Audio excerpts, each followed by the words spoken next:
Guys, mauni ang tiil nga nahiwa sa grinder gabi alas 10 mga alas 9 guys. So nakaadto mi sa hospital guys mga alas 2 and then may kauli kay operahan pa mi ang tiil. Basta maggamay na pud mo tiyan ani di. Na operahan iyang tiil guys kay hiwa gid ang iyang hapit na apil ang kumagko sa grinder. Sige na nak. Okay. Unsa may kasulti hal sa imong gibati karon hal? Laban lang, laban. Laban. Kung si Kibuloy pa, tatag. Tatag lang, tatag. Tatag tayo guys. Tatag lang, tatag.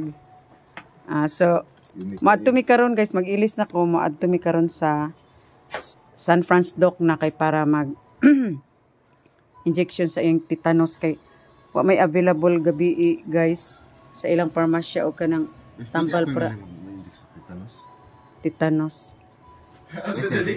May bibs na unsa man ka may bibs? Unsa man ikaw mo inject unsa man ka ayaw pagbuot sa doktor may bibs?